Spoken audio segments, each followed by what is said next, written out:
নমস্কাৰ আপোনালোক সকলোকে পুনৰবাৰ স্বাগতম নস্মাই মজিদ বন্ধুসকল পলগতে চাওক আজি 9টা গুৰুত্বপূৰ্ণ খবৰ। প্ৰথমটো খবৰ, মিয়া গীত গাই ভাইৰেল হোৱা আলতাফ হুছেইনক গ্ৰেপ্তাৰ আৰক্ষীৰ। মিয়া গীত গোৱা আলতাফ হুছেইনক আটক কৰিছে গৌৰীপুৰ আৰক্ষীয়ে আৰু গীত গোৱাৰ 24 ঘণ্টাৰ পিছতে আৰক্ষীৰ জালত পৰিছে আলতাফ হুছেইন। আলতাফ হুছেইনৰ বিৰুদ্ধে ৰাজ্যৰ ভিন্ন প্ৰান্তত ৰুজু কৰা হৈছিল গোচৰ আৰু বৰ্তমান আৰক্ষী আটক কৰি সোধাপোছা অব্যাহত ৰাখিছে। মিয়া গীত গাই অসমীয়াক হুংকাৰ দিয়া আলতাফ হুছেইনক আটক। গৌৰীপুৰ আৰক্ষীয়ে আটক কৰে আলতাফ হুছেইনক। মিয়া গীতৰ জৰিয়তে অসমীয়াক হুংকাৰ দিছিল আলতাফে। অসম তোৰ বাপন নেকি বুলি মন্তব্য কৰিছিল আলতাফে আৰু মিয়া জাগিলে নাম পাহৰি যাব বুলি কৈছিল আলতাফে। আটক কৰাৰ পূৰ্বে আত্মগোপন কৰিছিল আলতাফ হুছেইনে আৰু আলতাফৰ বিৰুদ্ধে ৰাজ্যৰ ভিন্ন প্ৰান্তত ৰুজু হৈছিল গোচৰ আৰু তাৰ পিছতে গৌৰীপুৰ আৰক্ষীয়ে আটক কৰিছে আলতাফ হুছেইনক। পৰৱৰ্তী খবৰ, অসম বিধানসভাত শুকুৰবৰীয়া নামাজৰ বিলুপ্তি কৰাক লৈ মুখ্যমন্ত্ৰী হিমন্ত বিশ্ব শৰ্মাক কঠোৰ সকিয়নি জম্মু কাশ্মীৰৰ প্ৰাক্তন মুখ্যমন্ত্ৰী তথা নেশ্যনেল কনফাৰেন্সৰ নেতা ফাৰুক আব্দুল্লাৰ। ফাৰুক আব্দুল্লাৰ মন্তব্য, মুছলমানৰ মাজত বিভেদ সৃষ্টি নকৰিব মুখ্যমন্ত্ৰী ডাঙৰীয়া। হিন্দু মুছলমান সকলোকে সমান দৃষ্টিৰে চাওক। হিমন্ত বিশ্ব শৰ্মাক উদ্দেশ্যি এই মন্তব্য ফাৰুক আব্দুল্লাৰ। মুছলমানক লৈ বিভেদ সৃষ্টি নকৰিব হিমন্ত বিশ্ব শৰ্মা ডাঙৰীয়া। এই মন্তব্য জম্মু কাশ্মীৰৰ প্ৰাক্তন মুখ্যমন্ত্ৰী ফাৰুক আব্দুল্লাৰ। সদনত নামাজৰ বিলুপ্তিক লৈ মুখ্যমন্ত্ৰীলৈ এই সকিয়নি। ফাৰুক আব্দুল্লাই লগতে মন্তব্য কৰি কয় যে আপুনি এয়া শীঘ্ৰেই বন্ধ কৰক। হিন্দু মুছলমান শিখ খ্ৰীষ্টান বৌদ্ধ সকলোকে সমান দৃষ্টিৰে চাওক। কাশ্মীৰতো আমি হিন্দু মুছলমান ভাই ভনীৰ দৰে থাকোঁ। যদি সকলোৰে প্ৰতি সমান দৃষ্টি হয় দেশখনৰ ছবি সুন্দৰ হ'ব। সময় কাৰো বাবে একে নাথাকে, ভাল সময় ঘূৰি আহিব। এই দেশ একতাৰ এনাজৰীৰে গঢ়া দেশ। সেইবাবে ভাৰতক ধৰ্ম নিৰপেক্ষ আৰু বৈচিত্ৰ্যপূৰ্ণ দেশ বুলি কোৱা হয়। আমি সকলো ধৰ্মকে সুৰক্ষা দিব লাগিব। মুখ্যমন্ত্ৰীক বিভেদ নানিবলৈ আহ্বান নেশ্যনেল কনফাৰেন্সৰ মুৰব্বী ফাৰুক আব্দুল্লাৰ। পৰৱৰ্তী খবৰ, সাৱধান ৰাজ্যবাসী, ৰাজ্যত পুনৰ বতৰৰ ল'ব কালৰূপ।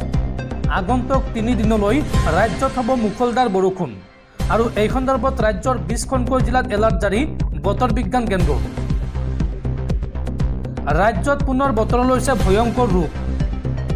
ৰাজ্যৰ ঠায়ে ঠায়ে প্ৰচণ্ড বতাহ বৰষুণ, প্ৰচণ্ড ধুমুহাত ঠায়ে ঠায়ে উভালি পৰিছে প্ৰকাণ্ড গছ। সাৱধান হওক ৰাজ্যৰ 20খন জিলাৰ বাসিন্দা। আঞ্চলিক বতৰ বিজ্ঞান কেন্দ্ৰই এই সন্দৰ্ভত জাৰি কৰিছে সতৰ্কবাণী। আগন্তুক 3 দিনলৈ ৰাজ্যৰ এই 20খন জিলাত বতৰ ল'ব পাৰে ভয়ংকৰ ৰূপ। অসমৰ কোন জিলাত বতৰ বিজ্ঞান কেন্দ্ৰই এলাৰ্ট জাৰি কৰিছে চাওঁ আহক। বৰপেটা, তামুলপুৰ, নলবাৰী, কামৰূপ মেট্ৰ, দৰং, ওদালগুৰি, মৰিগাঁও, নগাঁও, হোজাই, পশ্চিম কাৰ্বি আংলং, শোণিতপুৰ, লখিমপুৰ, যোৰহাট, শিৱসাগৰ, ডিমা হাছাও, কাছাৰ, কৰিমগঞ্জ আৰু হাইলাকান্দি জিলাতো সতৰ্কবাণী জাৰি কৰিছে বতৰ বিজ্ঞান কেন্দ্ৰই। এই জিলাকেইখনত আগন্তুক 3 দিনলৈ প্ৰচণ্ড বৰষুণৰ সম্ভাৱনা আছে। এই কথা জনাইছে বতৰ বিজ্ঞান কেন্দ্ৰই। দৰ্শকসকল আৰু বহুতো গুৰুত্বপূৰ্ণ খবৰ আছে। তাৰ আগতে আপোনাক জনাওঁ যে যদি আপুনি এতিয়ালৈকে এইটো ভিডিঅ'ত লাইক কৰা নাই তেন্তে এতিয়াই ভিডিঅ'টোত লাইক কৰি দিয়ক আৰু এনেকুৱা ধৰণৰ ভিডিঅ'সমূহ নিতৌ চাবলৈ চেনেলটো ছাবস্ক্ৰাইব কৰি কাষত থকা বেল আইকনটো প্ৰেছ কৰি ৰাখক। পৰৱৰ্তী খবৰ, যিকোনো মুহূৰ্তত গ্ৰেপ্তাৰ হ'ব পাৰে NRCৰ প্ৰাক্তন ৰাজ্যিক সমন্বয়ক তথা প্ৰাক্তন IAS বিষয়া হিতেশ দেৱশৰ্মা।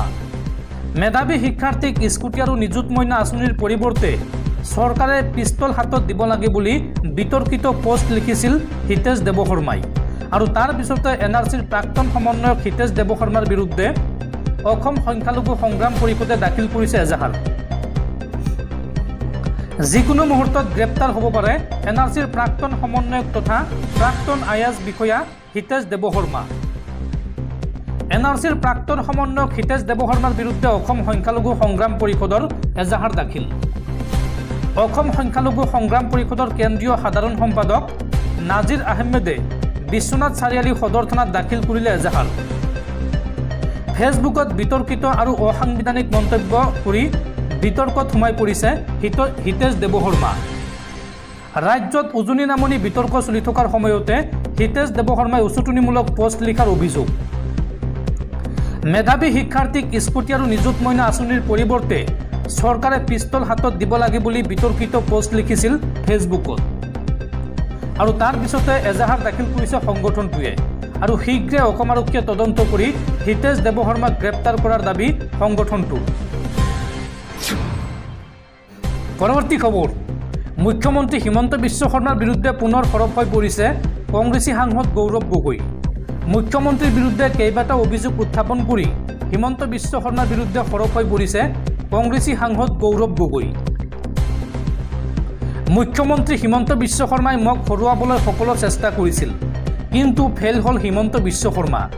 এই মন্তব্য কংগ্ৰেছী সাংসদ গৌৰৱ গগৈৰ। গৌৰৱ গগৈয়ে লগতে মন্তব্য কৰি কয় যে মই নিৰ্বাচন খেলা নাছিলোঁ, উজনি অসমৰ জনতাই এইবাৰ নিৰ্বাচন খেলিছিল। মই জয়ী হোৱাৰ কাৰণ উজনি অসমৰ মান স্বাভিমান আৰু বিবেকবান জনতা। 2026ক লৈ শংকাত ভুগি আছে মুখ্যমন্ত্ৰী হিমন্ত বিশ্ব শৰ্মা। মুখ্যমন্ত্ৰী হিমন্ত বিশ্ব শৰ্মাই বুজি উঠিছে 2026ত বিজেপিৰ পতন নিশ্চিত। 2026ত অসমৰ জনতাই বুটাম টিপি টিপি বিজেপিক বিদায় দিব।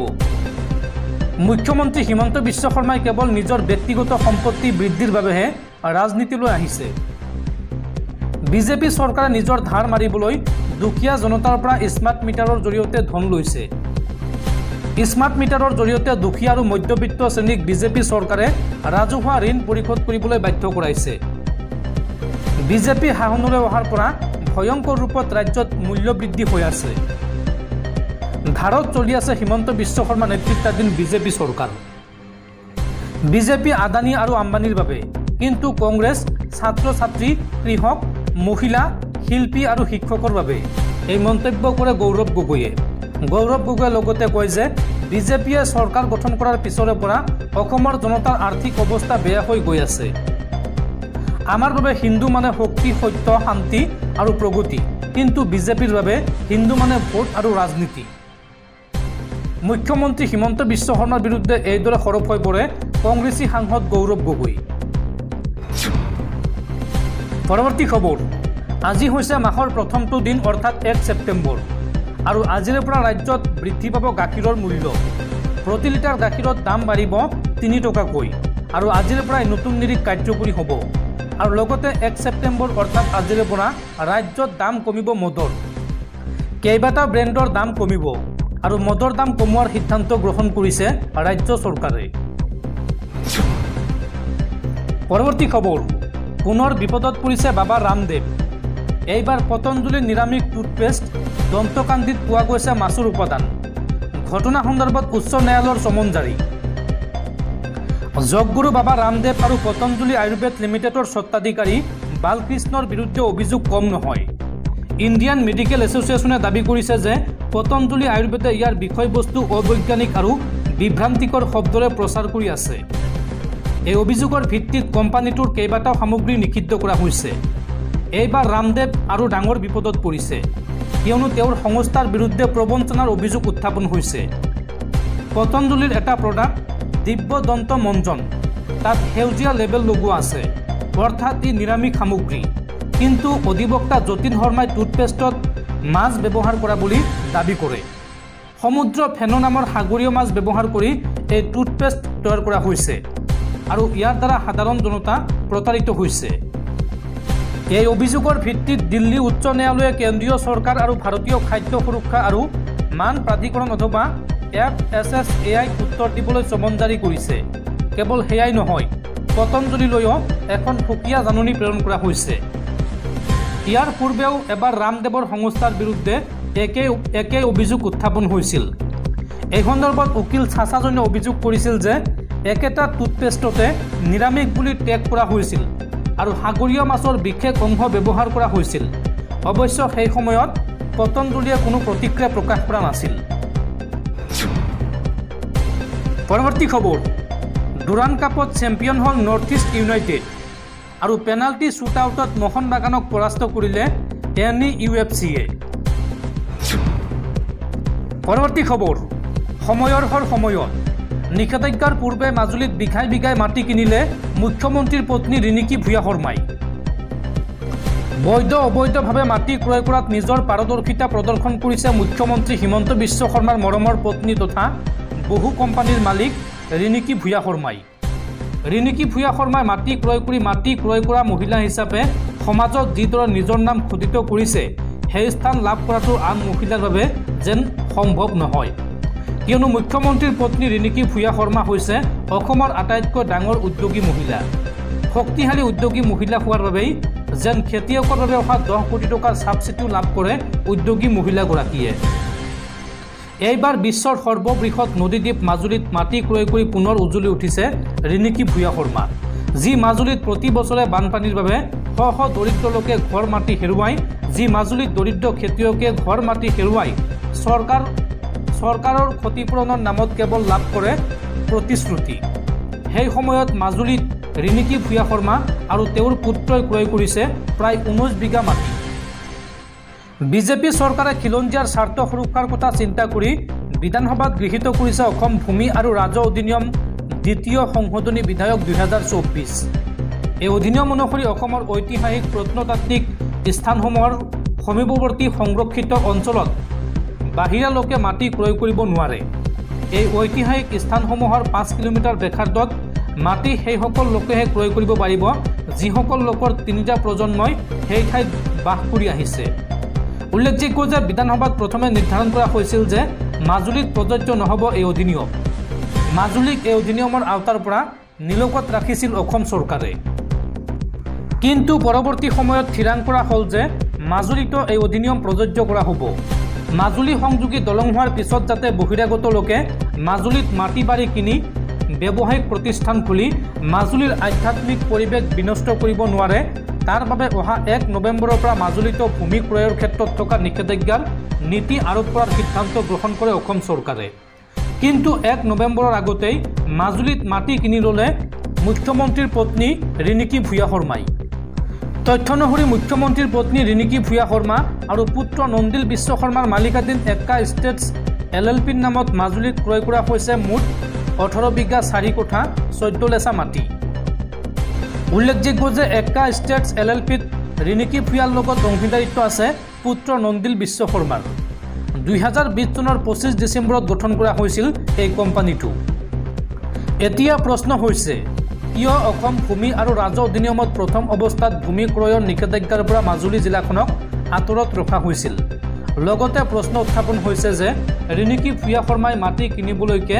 মাজুলীক আঁতৰাই ৰখা হৈছিল নেকি এই অধিনিয়মৰ আওতাৰ পৰা লগতে অভিযোগ উত্থাপন হৈছে যে হিমন্ত বিশ্ব শৰ্মা মুখ্যমন্ত্ৰী হোৱাৰ পিছতেই সম্পত্তিৰ পৰিমাণ বাঢ়িছে পৰিয়ালটোৰ লগতে হিমন্ত বিশ্ব শৰ্মা মুখ্যমন্ত্ৰী হোৱাৰ পিছত ৰিণিকী ভূঞা শৰ্মাই মুঠ 125 বিঘা মাটি ক্ৰয় কৰা বুলি অভিযোগ উত্থাপন কৰিছে ৰাইজৰ দলৰ নেতা ভাস্কৰ ডি শইকীয়াই